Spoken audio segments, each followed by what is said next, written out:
Hello, everybody. This video is going to be talking about the hows of the biblical Earth, how the Earth explains phenomena through a biblical lens. Uh, if you are going to consider an alternative view to anything, really, you're not supposed to carry over uh, preconceived notions or like ideas that you have about how you think something works or how you're currently viewing your reality. And this is something that is important to keep in mind because, like, for example, if you're trying to legitimately consider what the biblical earth has to say to explain observations and phenomena, um, what you're not going to want to bring over something like a sun that is uh, uh, 93 million miles away and supermassive, or supermassive, like 1,000 times bigger than the Earth, but still, uh, really close. Like they say different things. The globe says that the sun is big and far away, and the biblical Earth says that the sun is close and small. And so it wouldn't make sense to carry over like a big sun, like the globe says, but then make it close, like the biblical Earth says. So um, you want to go into it with taking explanations for what they say and um, kind of at face value. Really, you have to explain phenomena. You do not. You just need to make sure that they do not conflict. Like you cannot explain um, something with a stationary sun, but then claim that the sun is moving to cover another phenomenon. You need to be consistent. This sun always needs to be doing what it's doing, or any natural process needs to go the way that it is without needing to completely alter itself to something it doesn't do to explain another event. There can't be conflict. Everything needs to jive smooth and together. There is one reality only. This is all a shared reality, one experience, and so there has to be one explanation for why things are. Um, and so now that that's you can't consider outer space with a biblical Earth. They're not, it's not at all the claim, and trying to go after straw mans or trying to comprehend straw mans when trying to comprehend this will not help. So now that that has kind of been set, um, hopefully that makes sense too. If it doesn't, please let me know so I can clarify this, because it's actually that's something that really needs to be understood and then overstood and comprehended with a firm grasp. So um, now with actual phenomena that we see, there are things that the one model will say one thing and another model will say another. For example, where they both claim the same thing. Um, there are like flight routes to Australia from the United States, and they go kind of to the North Pole or towards, and then down south to Australia. And so if we look at both models, the globe explains with the Great Arc Route, and on a biblical Earth, it's a straight line. But they go over the same land, and you arrive at the same destination. So it's a similar explanation for both, where you are going north first and then south. It's the same because it's explaining a plane. It's what's happening. The plane is going magnetically north and then shifting and going south to get to magnetic south, because Australia is out. South actually has OUT in it. Um, So those are similar explanations. Now, if you have something like gravity, what we perceive as gravity and what the initial resonance with people is when you mention gravity. Why do things fall down? The globe says that matter is warping space-time curvature.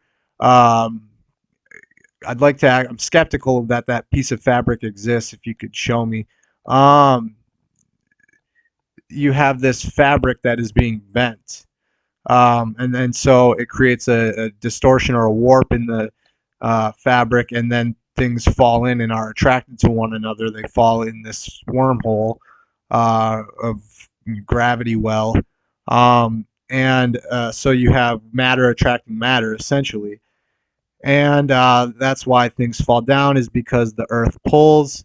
Um, then this is kind of contradictory because we don't actually call like a balloon anti-gravity. We call it floating.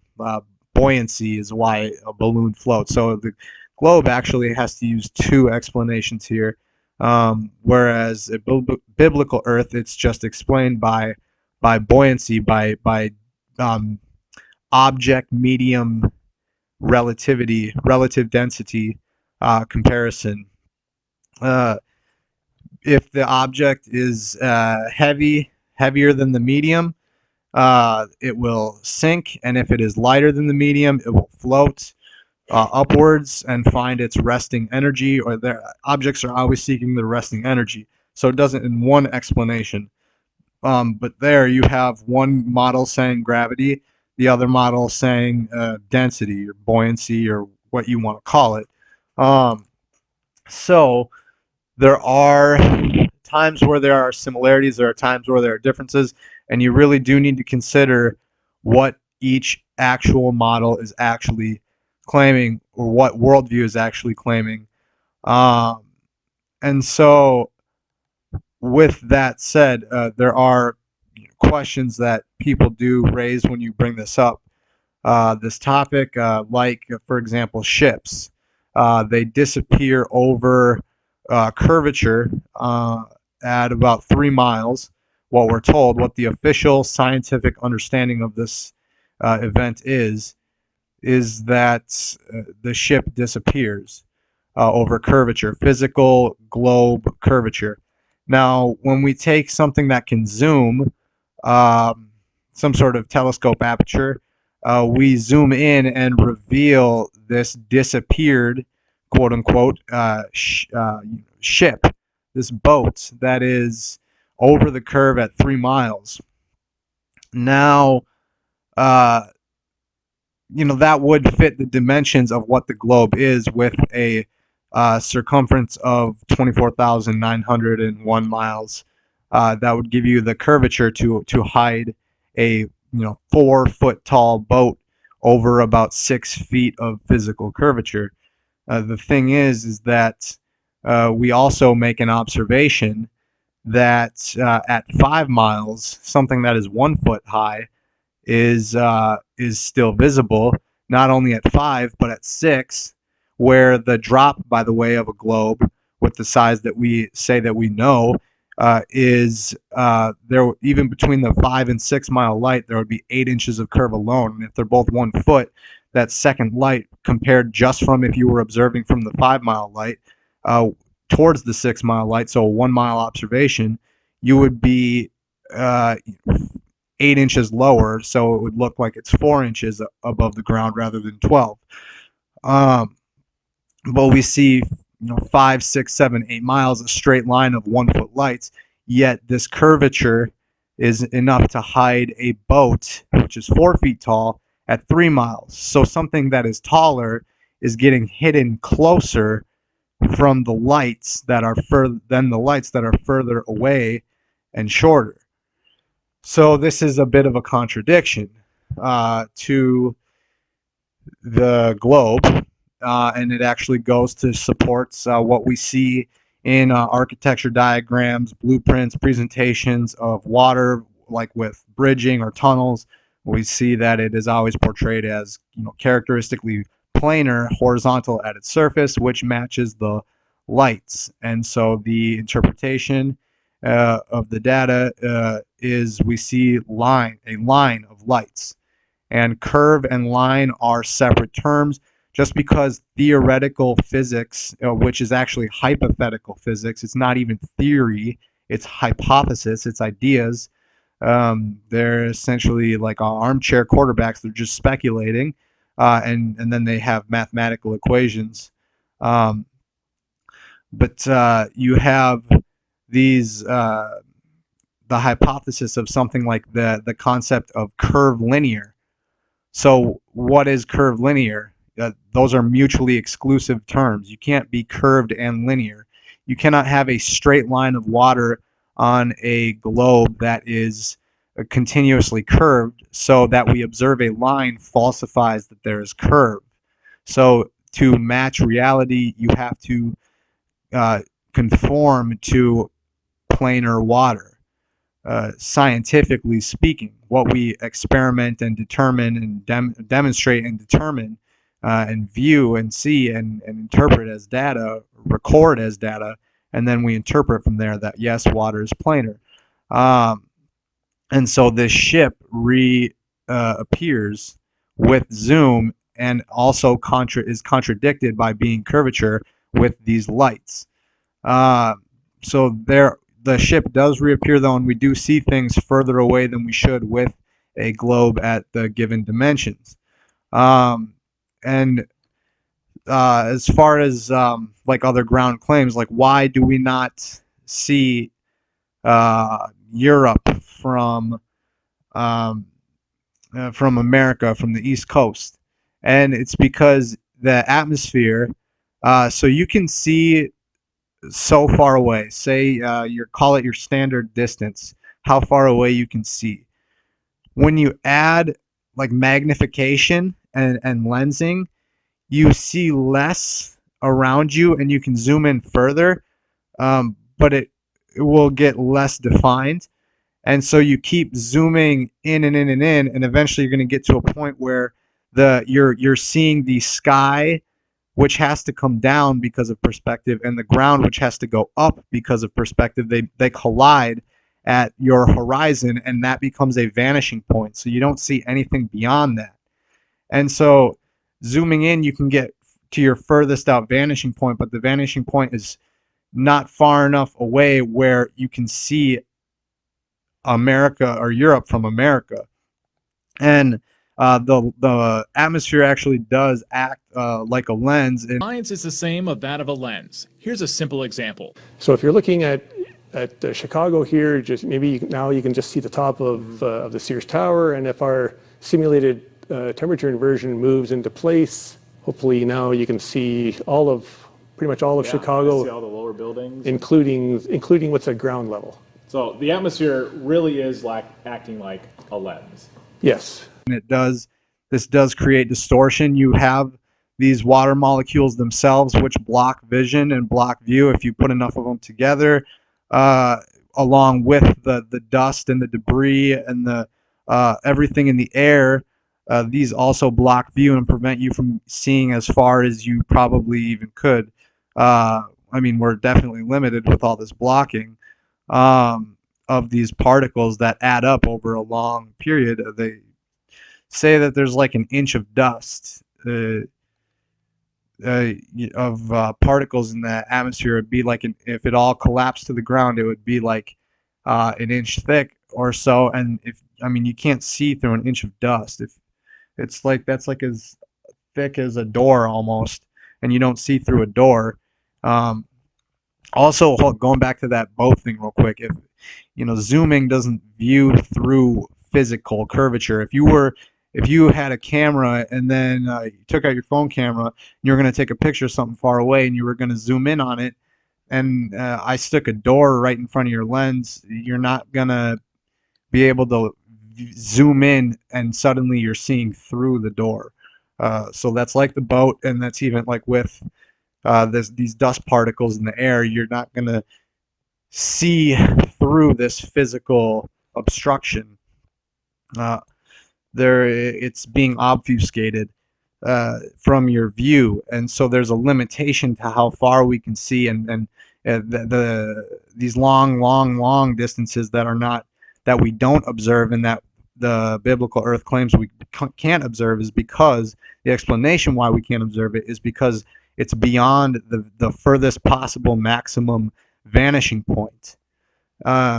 So let's see, what else is there as far as, let's see, why we don't measure motion. Mechanical gyros don't detect motion, but they should. Even according to like the military explanations of gyros.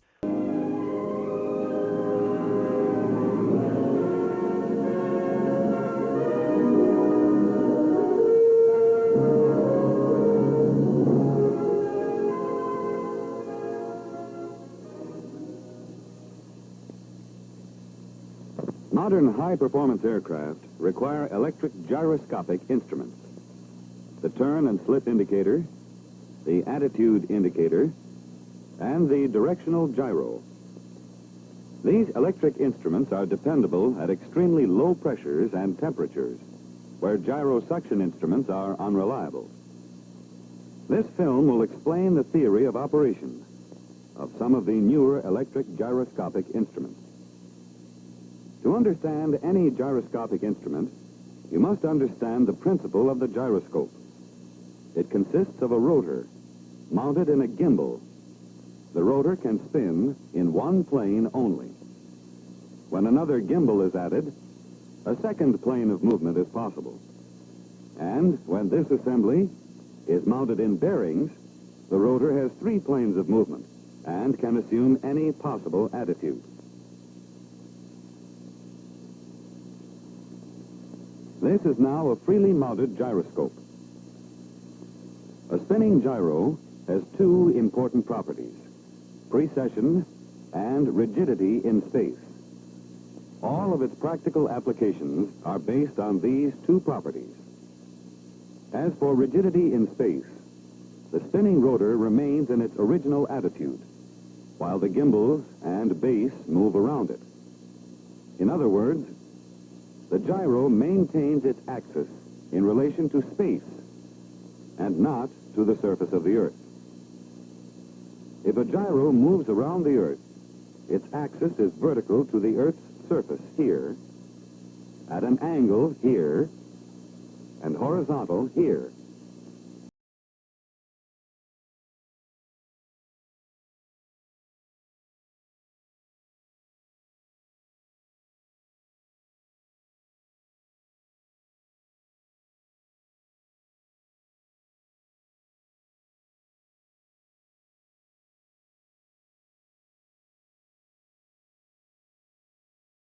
Light gyros can detect luminiferous ether rotation because light is what rotates above us. So light propagates and is affected by the ether. And so these waves do move and can pick up motion. And we do detect that with light, gyros, ether detecting gyros, ether sensitive gyros is what they would be. But mechanical, purely physical, gyros that would rely on the angular rotation of the globe, and after 6 hours we would rotate 90 degrees, so the axis of rotation would orient itself 90 degrees away from the housing of the that the gyro is contained within, because the gyro has precession and rigidity in space, so it will always hold its axis of rotation with respect to the housing that it is in, with the that it is essentially suspended in, and we show no motion. So that would explain that there is no motion. It on this axis, and therefore, if now you put it on your boat or you put it in a plane, a missile for that matter,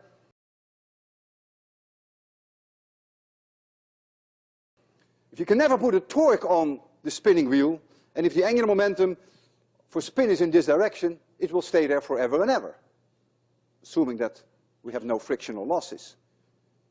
And if then the plane turns, the direction of the spin angular momentum will not change.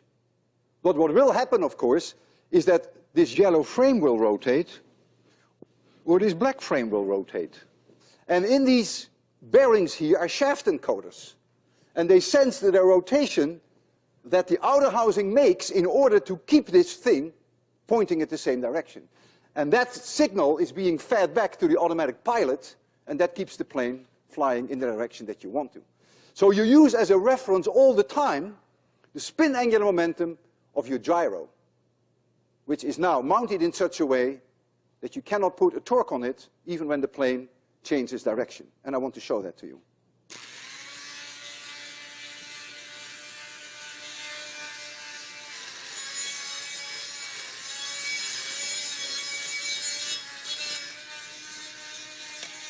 Uh-oh.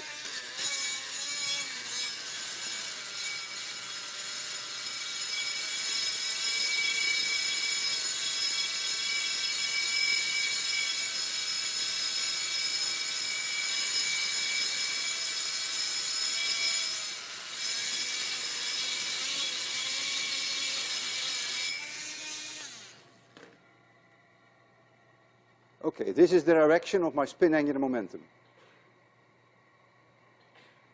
And I'm the airplane. And I'm going to fly. Look at that spin angular momentum.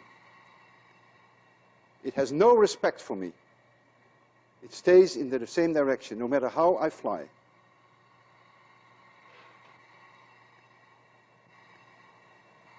And the error signals that come from the bearings of the yellow housing and the black housing, those arrow signals are fed back to the automatic pilot, and so the plane will stay on course. The globe model claims that it's all relative, and that's why we don't feel any motion. That's why it is, it's relative, according to Einstein. He said there's nothing we can do to show motion that is required, because that is what is needed to match the observations that we have where our mechanical apparatuses measure zero motion. And when you get into, let's see, that's some ground stuff. Travel, I did mention one flight route, but you, like, as far as even circumnavigation, you can go east and west, which are clockwise, counterclockwise. If you think of the numbers on a analog clock, and you look at the minute hand or the second hand, it'll go do the minute hand. If you look at the minute hand, in 1 hour it will travel, even though the clock is flat. It will travel, even though the clock face is planar. It will travel. I don't know if they censor that word or not. The spiritual F word, really, honestly, because that word is very powerful. It gets to people. I think there's a tone to it for sure. But YouTube censors it, so I don't even know if I should mention that they do that, or they'll be like, oh, they're talking about censorship. They must be trying to, skirt censorship. Anyway, so the clock is planar on its face, and it will return. The minute hand will return to the 12, circumnavigating the face of the clock, despite it being two-dimensional, and it will get back to its starting point. We can do that. Clockwise and counterclockwise are east and west. If you take a compass, it fixes to the North Pole only. We've only ever observed North Pole magnetic attraction with a compass. And if you turn that compass 90 degrees and you start heading in one direction, keeping your heading with the compass, you will travel in a circle and you will get back to where you started. This is east and west circumnavigation, which we do a lot all the time, really. What would show what would actually be a proof of a globe would be, because it is an exclusive claim separate from the biblical Earth, if you started at the North Pole and went directly south to where the compass needle was pointing at you as you were walking away from the North Pole, you go straight all the way, going all terrain, over through anything. You head straight. You go through the South Pole directly, show the compass needle flip to now pointing north, and you go straight right back to the North Pole. That's never been done. There are claims like One More Orbit, which was a crew, by the way, consisting of people that might have motivation to keep a biblical spiritual lie going, because this orbit had like astronauts, military, royal family members. Uh, but if you look at these claims, they go to the South Pole, or one of the ceremonial South Poles, magnetic South Pole, geographical South Pole. They go to one of these and then they turn, they bank. We're trying to set a world record.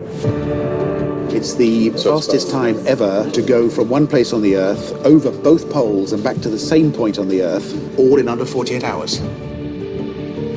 Calling themselves One More Orbit, their goal is to complete the fastest circumnavigation of the Earth via the North and South Poles in a business jet, and they're live streaming the whole thing. We need to go far and fast. To fly around the Earth is a major undertaking. It's not something you can do by yourself. What we were achieving was something that has never been achieved before. The real challenge is making sure the refuels work very, very quickly. The pit stops. You could lose a huge amount of time if your refuel was too slow. There are no divert airfields in Antarctica in the midwinter. Is this mission so important to me that I am happy to risk my life? 1 hour! 1 hour to take off! And I'm such a tech nerd that yes. Yes, it is. One of the problems with being an astronaut is that your bucket list gets too long, and there are so many beautiful places on the planet that you want to see. This is a beautiful business jet, except normally you don't live in an airplane. Do you remember when we got ice cream on board ISS? Yes! We chose the Kennedy Space Center as the location for our launch, where Apollo left from 50 years ago. I didn't even know satellites could do this. I figured you must have some engineer and some really good technical people even to make the Wi-Fi work.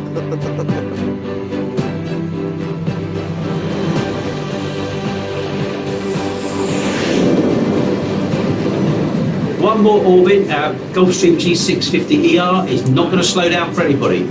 Okay, so this guy is going to press him up. Yannicka and Magdalena are probably the only two living females on the planet that have circumnavigated the poles.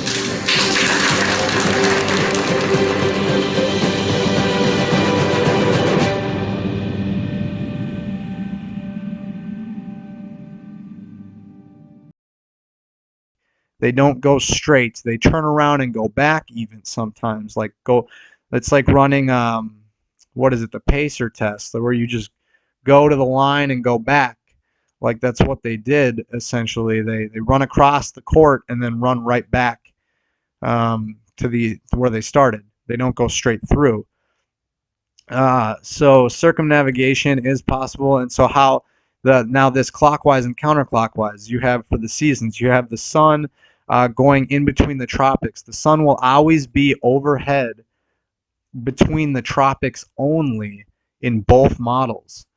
Now, a biblical Earth will say that the inner circle is a smaller circuit, and the sun will travel 15-degree heading at all times, rotating with the constant rotation speed of the ether, but it makes bigger and smaller circles, traveling faster or slower, but keeping always match, keeping its 15-degree per hour heading, which is what we always observe. And so the sun, when it's in the north, in the inner circle, it's more concentrated. The source is more local. It doesn't have to cover as much distance. It's not as open an expanse of coverage. And so when the sun is overhead in the the inner tropic, that's when it is, spring and summer, the summertime here in the north, and vice versa in the south, where the sun is more spread out, and further away from the north, it's cool here and it becomes winter. and back and forth it goes, crossing through the equator for the equinox twice a year. Uh, and that's the intersection point of the solar analemma. And this actually matches the solar analemma. Uh, and so that is how you get the seasons, and then I should even say like day and night. You have, so the sun and the moon are their own light source. The moon does not reflect sun, so that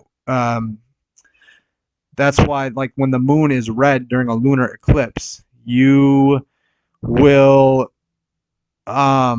it's red because that's the moon giving off its own light. The moon is uh, designed to every so often on its cycle, on its full extent of its lunar cycle, there are time periods where it turns red, and it's calculatable because we can predict with it, like the Soros cycle, because the sun and moon were for, like, the moon was for the months, and they're for signs and seasons and such, biblically speaking. Not that you're supposed to interpret that stuff like the stars and all that, astrology. Well, that's not something that we're supposed to do, because why would you go to the stars when you can go to the one that made the stars? So the sun and moon are for the sun is for the day, the moon is for they're the time of day, the moon is for the time of the month, and the stars are for the time of the year. And you see the stars that you see overhead depend on where you are. If you are in the northern hemisphere, you will see, or if you're directly under Polaris, Polaris will be your zenith, your overhead star, and you will see out 90 degrees, or you'll see towards the equator, and then you will get cut off because of your um, vanishing points, and where the sky meets the ground. The sky has a vanishing point too, but it's further away, much further away than the close ground, because the ground comparatively is so much closer. We can see 3 miles of ground, give or take, but we can see 12,000 miles of stars because they're elevated. And actually, when you elevate, you get less change in angular size, and these things, which explains why the sun stays a circle and everything. There are some more for people who try to deconstruct biblical Earth. They try to get into more things. I'm just trying to keep like a surface, but know that the deeper things do have, like angular resolution and angular size and all that, do have explanations. For the information above my eye line, the descent rate is now steeper, just like with the bottles, but I have less of an angular compression rate, right? The angles are more open. So these angle pairs, the 8s or the 1s or the 11s, etc., must always remain in proportion, but diminish together according to the ceiling or floor distance. If one angle decreases, the other increases, but they are both diminishing with distance. Theta is never met along the top, again, because the horizon distance is set by the bottom. It occupies 50% of my vision, so wherever the information above my eye line is at that point, when these two halves collapse, is what I see above my eye line in my perspective. The top continues on independently, but you will never see the objects diminish in size and reach theta along the top, because they will have already set into your lower horizon. They are gone to your vision. Note also the steeper descent rate at the top. The higher the ceiling, the steeper the descent rate within our perspective. This is how our brain interprets it. The nearest ceiling or floor sets our horizon. Similarly, the nearest wall would set the vertical vanishing line if we were up against a long wall, let's say.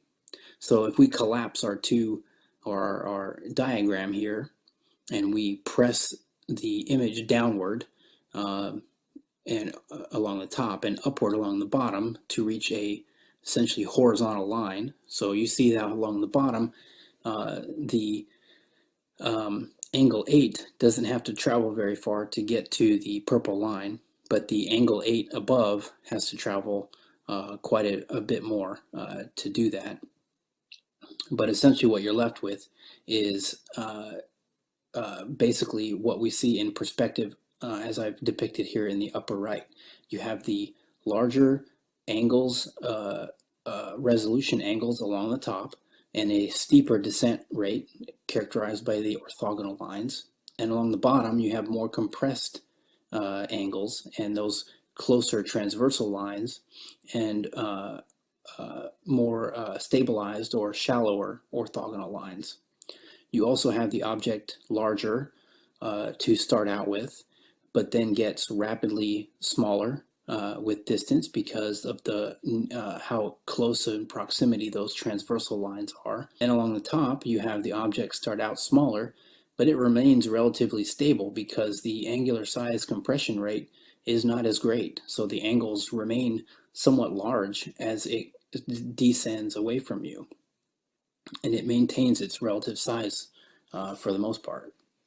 And at the end, it will eventually set into the horizon. So, as you probably have guessed, the sun is a practical example of this. The sun and moon set because they travel a short distance in a straight line along the very high upper boundary. If we extend our ceiling to a tremendous height, you see that the rate of differential angular compression between the floor and the apparent ceiling is large, and the descent rate steepens dramatically. So the object descends to the vanishing line rather quickly while maintaining a relatively constant resolution angle as it travels. It therefore does not experience an appreciable change in size. Once it hits the lower horizon, it sets. Again, this occurs without the object having to travel very far because it is so high up, and without an appreciable change in size.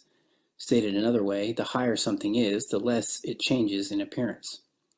The distance it has to travel before it sets is dictated by how far we are seeing below the eye line, which is, in most cases, about 3 miles.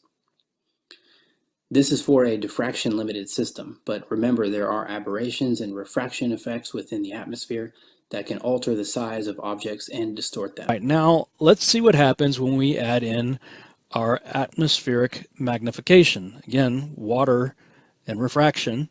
Water causes magnification and refraction, right? So let's bring the sun back. Oh, check this out. Refraction bends the light downward. It made the sun set on a parallel surface as it was moving parallel, the same height, the whole way over a flat surface. The refraction caused the sun to set.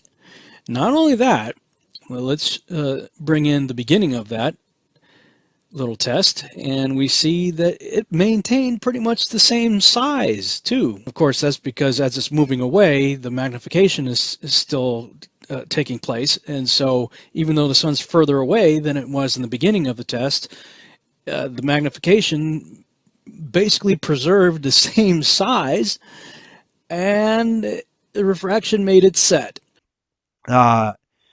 But you have as you go out from being, as you walk out from under Polaris, your stars will shift. Polaris will start moving down behind you as you walk towards the equator, and those stars that were on the equator will start to rise up as they appear overhead. And then you will start to see, depending on where you are, is how much sky you can see. You can see, looking up above you, and that the 12,000 mile thing was, complete guess. The biblical Earth doesn't claim to know precisely how far away the sun, moon, and stars are, like man-made heliocentric ideas. So that's something to keep in mind, that there's, we can only claim so much. We can only observe so much, test so much, do so much, measuring so much. So we will look up, you will look up and see X amount of sky. If you think of the sky as a hemisphere, which is how it's or as a dome, which is how it's portrayed even in planetariums and whatnot, you can see, say, X 10,000 miles of sky or something like that. And wherever you are on the Earth determines what 10,000 mile segment, circumference of or diameter of sky. It would be diameter, whatever 10,000 mile diameter of sky you have above you. So that's why we see the stars that we see depending on where we are, and then the moon giving off its own light. The sky is blue because there's water above us, according to the Bible, and the uh, globe says that it's because light is scattered so that only blue light can get through. It's essentially a monofrequency filter that turns the wavelength turns the wavelength to one frequency that makes it through, which is blue light, which is what we see. And so, like the sunlight is white light and it gets filtered into just blue. Now, if the sun was bouncing off of the moon and going through the moon, uh, it would be appearing blue. The light would get filtered out to be blue. Everything should be blue, essentially, because everything's getting filtered. It's all coming through the same filter, and that you would have to like with the globe, the stars they twinkle, and our sun is supposed to be just another star. Why does our sun never twinkle? It's the same photons going through the same atmosphere. Well, it's the same. It's photons going through the same atmosphere, and light is a constant. So where's the change?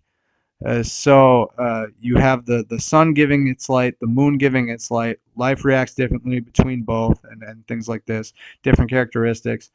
Um, and they go above us. They never go under. There's no underside to the earth that the sun and moon visit for their times and then come back up overhead. There's no waterfalls over the edge. Uh, the ice wall is Antarctica, the coastline of Antarctica, which goes all the way around. And if you have like a cup or a bowl of something, like if you have a cup of water with ice in it, the water goes around, but the lip of the cup keeps the water contained. And the ice would be like the land masses. And we can go around those land masses. And so you have um, sun and moon going around above, seasons, days, times, years, all that. Let's see. I don't know what else is there. Let's see. The twinkling of the sun. It doesn't twinkle. The stars do, but they're supposed to all be stars, giant nuclear furnaces in a vacuum. Let's see. Pressure gradient. There's a pressure gradient on the Earth. There's no non-barrier or non-vacuum next to vacuum without a barrier, which is not demonstratable, by the way. But pressure drops because denser molecules, more dense molecules and particles, they have an easier time being down here. And as you go up in elevation, things need to have a greater energy or a lower density to stay up and to maintain being up. And then add some vinegar. Wow. Look at all those bubbles. So this fills up the pitcher with carbon dioxide. So wait for it to fill up for a few seconds. And then watch this. Just dump it out onto the candles and watch them go out. That's cool. And so as you go higher and higher, less and less is able to sustain these higher demands. And so you get less and less until you get to where the pressure can become undetectable and be zero. And this works. It's just like a density tower. So gases are liquid, or gases are fluids, just like liquids. So scientifically speaking, they take the shape of their container, and water. So water is on a globe would be required to curve, and no matter the shape of the basin that the water is in, it would be required to curve at its surface. Yet what we observe is that water is planar despite the basin that it is in, lake or ocean or what have you. And it's planar no matter how the contour of and the topography of the floor of the body of water is, of the basin. Gradual or sharp drops, or mounds, whatever, valleys, trenches, anything, the surface, the fluid takes the shape of the container, and the surface stays level. The thing about gases is they're actually maybe even more of a truer fluid because they fill the entire volume of the container top to bottom, where a liquid can only fill the container as much as the volume of liquid there is. It will fill the lowest space possible, and rise upwards evenly. Um, and so you get these pressure gradients. Talked about gravity, anti-gravity, flotation, that. Um, there would be like, I guess even you could go as far, this isn't really natural character, well, kind of natural, but like with NASA and satellites, they send up balloons, and which are satelloons. A lot of our communications is primarily done through underground cable. And then you have these balloons and buoys and everything as relay stations as well. Um, Not actually, they're not in orbit. You don't orbit above us. Now, there's one thing, there's a lot of like UFOs and stuff, which I don't really get into, or UAPs for the nomenclature, according to Hillary Clinton. I don't know if I should say that or not. Um, but that all that stuff is military technology, and that's what the ISS is. There aren't people in the ISS. There is the ISS there's a full mock-up in a pool for spacewalks. There are green screens, blue screens, wires, CGI glitches, sloppiness in terms of like they will spray water around in there to demonstrate being in space, but then or in zero G and all that. But then there's like all these exposed wires and everything. You think it would be neat. Like aren't IT places, if you work in like a computer lab or something, aren't all the cords and cables like strapped together? You get like this thick mass of 100 bound like yellow cords that are all running in one direction. It looks like a cord pipe basically. But on the ISS, it's all chaotic and messy and everywhere, and they're just spraying water around and all this. There's tons of CGI. Spacesuits, by the way, would have to maintain 15 psi to keep the body, where it needs to be. And if you had a spacesuit that had 15 psi on the glove, you would need to essentially be able to move your fingers, like trying to squeeze like a metal plate that has a resistance of like 120 pounds of squeeze or so, give or take. So like, could you squeeze that with your fingers? The suit would have to be so rigid. So the ISS is military technology, how it's up there, this or that. There are also cuts in the live feed, and actually, if you look at the live feed, because of perspective, things that are further away travel slower, and things that are closer, it's kind of like the Doppler. Things that are closer will appear to move faster. And on the ISS feeds, the speeds of distant points versus closer points is uniform. There are bubbles in space. But what the ISS is, how it's staying up there, there's something called quantum locking or quantum levitation, and they could be fixing this thing to suspending it up in this field, having maybe something to do with magnetism. There's lots of stuff out there, but they could be quantum locking and basically just sending it around. I've gone a bit into like NASA as far as like the pictures. A picture. Here's the thing: is that if you took a camera, one camera, even GoPro or not, but preferably not, just to avoid even having to have that discussion, because lots of GoPros can't take straight line or curved lines and straighten them out, by the way. And with GoPro correction, and even during GoPro transition from convex to concave, we can see a straight line, which shows that the horizon is straight. But if you took a camera, put it on a rocket, and sent this rocket straight up, straight into outer space, or the globe claim even is if you have to arc it and get up to speed and traject yourself out, you keep this one camera on a live feed and never cut away and show it going from ground straight all the way through one clean, continuous shot all the way into outer space where you can see curve and then see the ball. That would prove a globe. NASA's never done it. They admit that all their stuff is CGI, that they have to Photoshop, that they are interpreting flat strips of data with gaps in between them and editing those in and blending them together and stitching them together. That they have to do all this type of stuff to portray flat strips of data as a round CGI computer-generated image, graphically edited, stitched together cartoon, essentially. And they admit this stuff. So, briefly, is you can't have, I'm skeptical that there can be a vacuum next to a non-vacuum. Can you demonstrate it?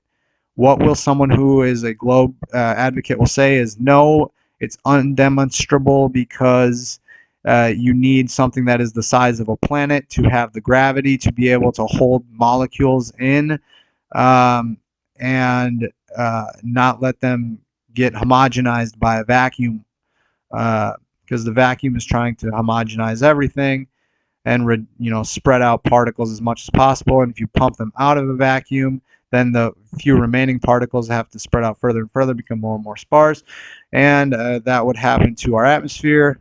So they can't demonstrate that, and you need to have a barrier in between all vacuums. I think that's most claims that I can think of that people bring up, and I'm trying to think of, like, NASA has tried to say like 10 reasons why the Earth isn't biblical, and I'm trying to just go off of some of those and everything and what people might suspect. I think I covered vision, ground, objects floating, falling, sky phenomenon, circumnavigation, travel. NASA, space, pictures. I think that's pretty much about everything I can think of right now. And that should hopefully, because I'm going to put like videos in here that you'll have already watched by now. This will maybe be kind of long, but hopefully this is something that you can watch and say that if I'm going to be open-minded, this covers these explanations. Now I actually want to ask you, if you're on the fence, where are your doubts about why the Earth isn't biblical? Like, what's like causing you to not be able to, like, what would be a holdup for you, essentially? What is like, well, the Earth could be biblical, but what about this, and this? Like, if you could help me out with that, please do, because I want to, try to get at these things. And the Earth being biblical is very important because this puts the creator of the Bible, Jesus, directly, the creator of this earth and the creator, the maker of the Bible and of all that is this reality. Jesus is right above us, and evolution is not even possible on a biblical earth. So this would change people from thinking that they're animals without purpose to being specially made in the center of everything. And we have a creator that loves us, and so much so that we can call upon our creator by name, and Jesus. And there, people will say like that the people love to hear their name be said, and our creator wants us to call him by his name, by Jesus, and we can know Jesus. We can have a personal relationship with our creator with faith. You have to genuinely have this faith, and that the earth is biblical is a tremendous indicator that the Bible is absolutely true. I would say to you, if you're still trying to consider this, take all these observations. Okay, the earth is planar, is not moving.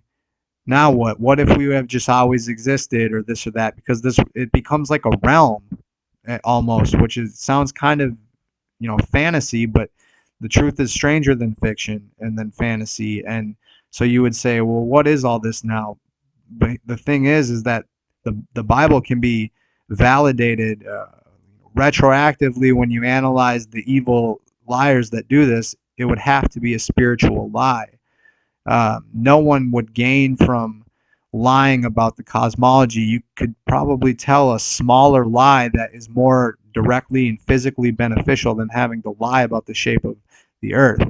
Only the dark entity of the devil, Satan, Lucifer would lie about this, and it's to mislead us away from Jesus. And the devil wants to do anything, as long as you're doing anything but having faith in Jesus and following Jesus and developing your relationship with Jesus and your fellow man. As long as you're not doing those things, the devil doesn't mind what you do. The devil will tell you any of your, things that keep you away from this are good, and that's what we need. And he'll try to validate this with science and with this or that or chemicals, or your mind is just chemicals and it's all natural. And if you want to attack, well, animals do it. If you want to hurt, well, animals do it. If you want to um, go after something, animals do it, or whatever it may be. But they want to keep you in this fallen state, keep you away from Jesus Christ, who can elevate you greater than anything can, because Jesus loves you unconditionally, no matter what you've done or what you think or this or that, because people fear God. People will try to deny this stuff. Some people will, because they don't want Jesus to be real, because they think that they will be condemned and go to hell forever, when that is even more of a litmus test than asking about Noah's Ark and how many animals were taken, because the Bible expressively and emphatically is that Jesus loves you and forgives you of your sin. We were born into a fallen world. We are forgiven. If you don't understand that you are forgiven by Jesus and for his atonement and what he did for humanity, if you do not understand this and comprehend this to its fullest, then you don't know what the Bible says if you're worried about hell or punishment or this or that. We are to try to live as godly a life as possible, we're try to live as much of a life as Jesus set the example for us as possible. And God, Jesus, and I think it's even better to use Jesus' name, Jesus, than calling him God. I mean, Jesus is, all wise, so knows when you're calling upon him. But having this relationship with Jesus is what saves you. You will start to. All you need to do is have faith in Jesus, and your life will turn around. These things that if you drink all the time or this or that, you will start to turn away from it and say, I don't need this. I don't want this. I want to do other things that are, help. You just make a better imprint on the world. You're gonna go be more social, hang out with friends more. Like, say someone drinks alone or something like that, and they're drinking. The alcohol is going to be less satisfying, and they're going to say, I want to go out with, be out with people and socialize and go visit, walk in nature, and really look at the detail of creation. And things change. It will change you, especially having Jesus above your head, knowing that Jesus is close and not infinitely far away and expanding and getting further away, if real at all, which evolution is trying to. Atheists have, declared and made titles and movies and all this stuff, books. God is dead, but Jesus defeated death. Jesus will not die. Jesus cannot die. So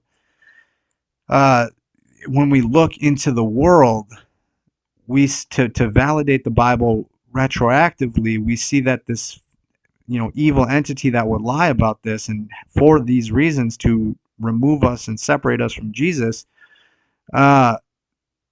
we see the devil is in the details of the globe.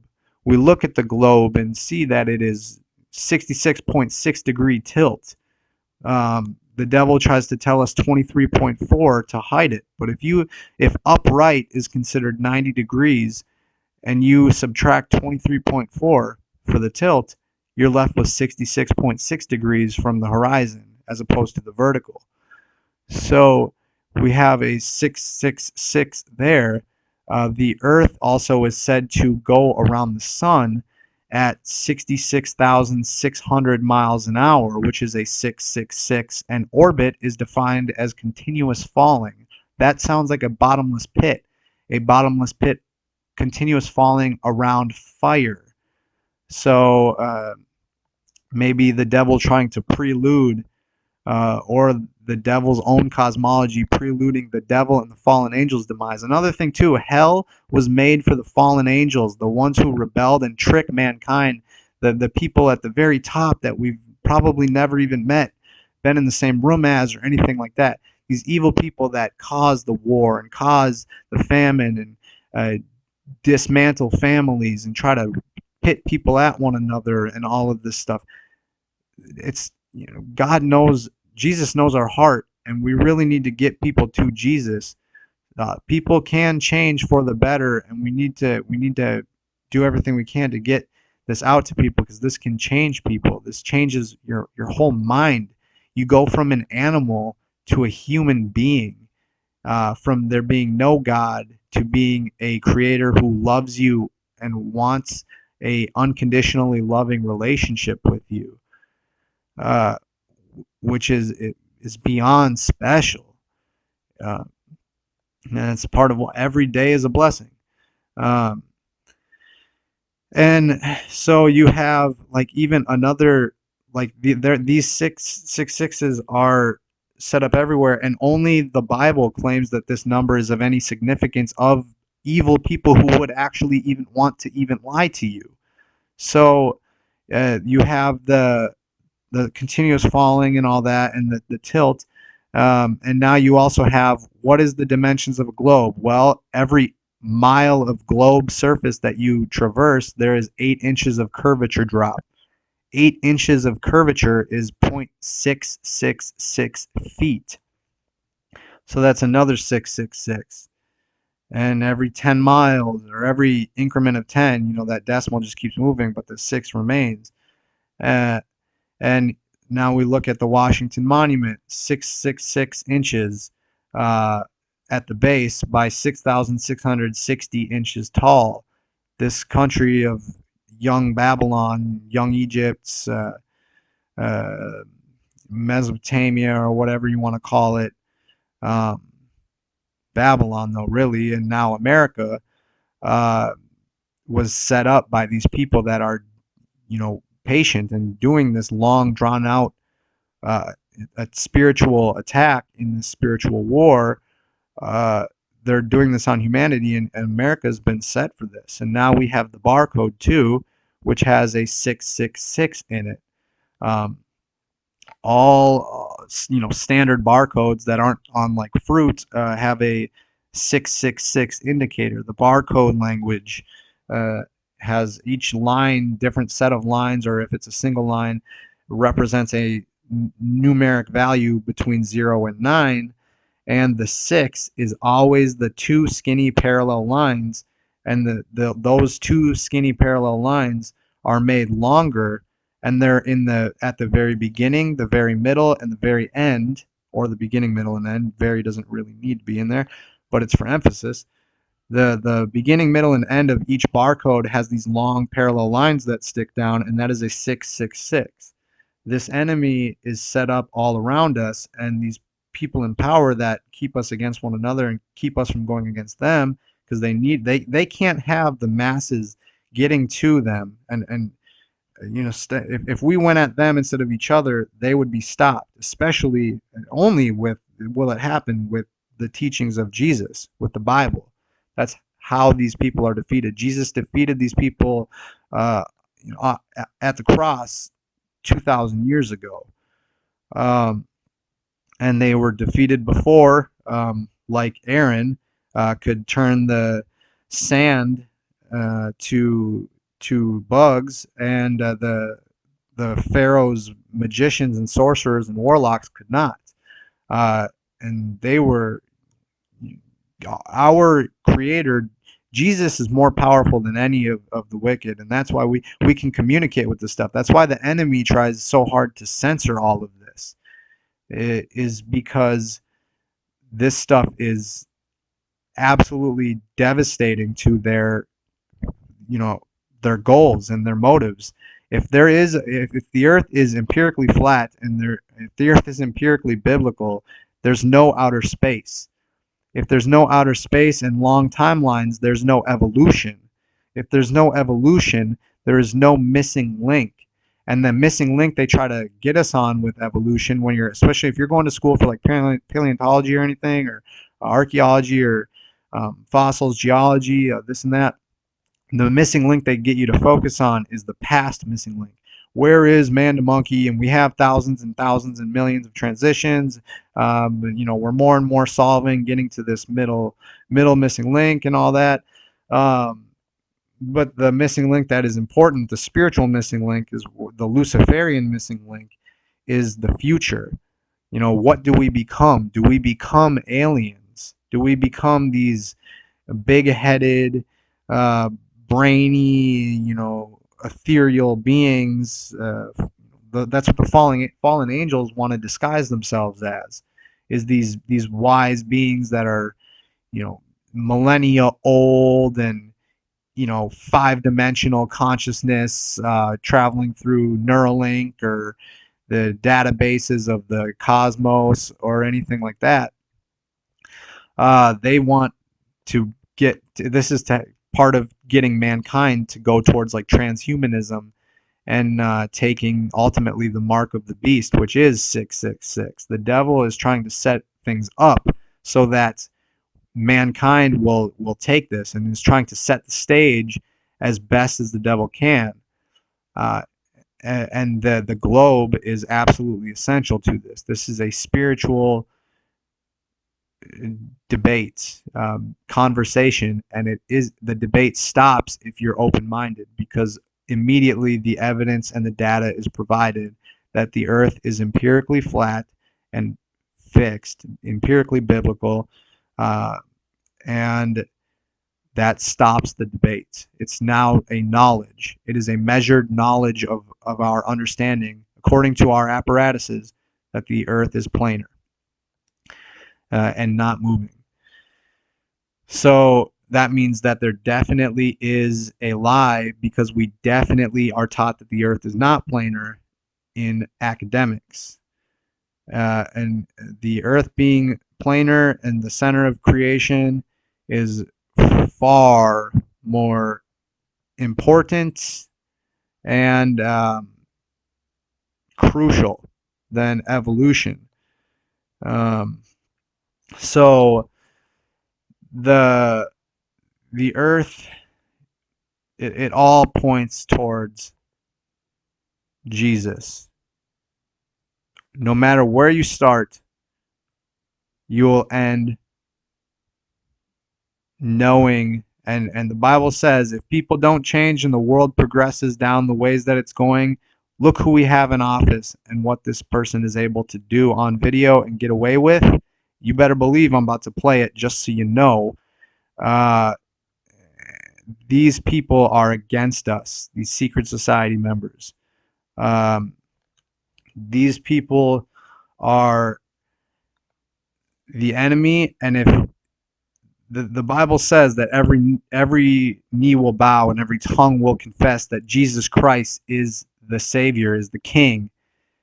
And these people will try to lead as many as they can towards their fate, towards the fallen angel's fate. Jesus, though, will not put any person in hell who doesn't belong there. And how could people go to hell? You can't have someone like Jeffrey Dahmer or any of these serial people that only think about hurting and harming and being gruesome to their fellow man, and will, if they get the opportunity, no matter what. These people cannot be going around in heaven, because there will not be harm in heaven. So Jesus knows more than us. And we should never judge. We have to love people unconditionally, even if we disagree with them here or there or about what.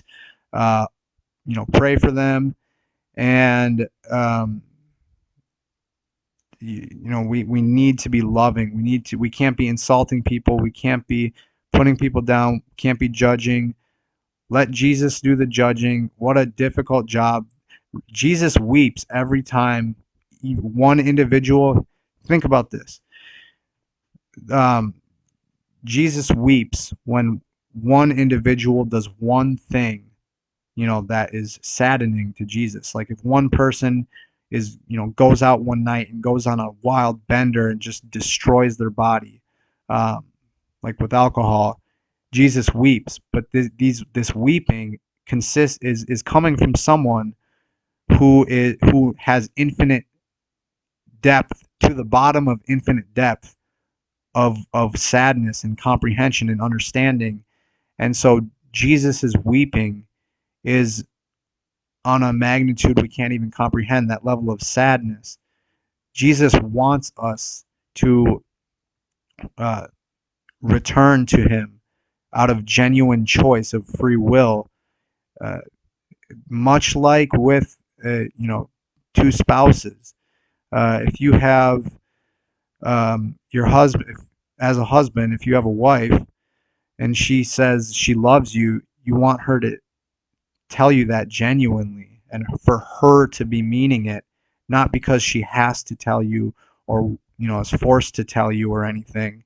It needs to be genuine, and this is how we need to return to Jesus genuinely. It would all the world's the results of sin is death. So all this death and things that are precursors to death are here because we've fallen away and chosen to do things that are against our design. All death is preventable in choice, just about. I mean, other than accidents.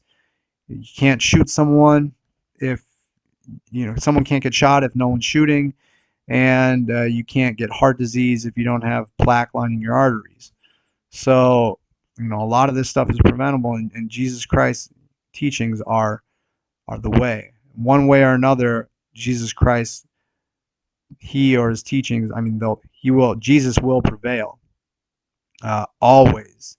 There's nothing that the enemy can do, and you do not need to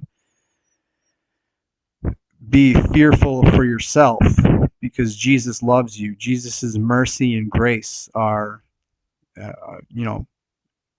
maximum, and so with unconditional love. So, and that's the whole point of this lie, and the how, part of the how, the why, the what. It's biblical. It's all biblical. And they don't want you to know Jesus. The world doesn't want you to know Jesus, and the Bible, which is the opposite of the world, says that we are blessed enough to be able to have a loving relationship with our Creator, with Jesus. So thank you so much for allowing me to have this much of your time. Hopefully this helped answered quite a bit. So as far as the explanations go, really though, the important thing is that Jesus Christ loves you unconditionally. Jesus Christ be with you all. Have a blessed day from our blessed, loving Creator. Glory be to Jesus Christ. Thank you all so much. And yeah, unconditional love, it really solves all. So Jesus Christ be with you all.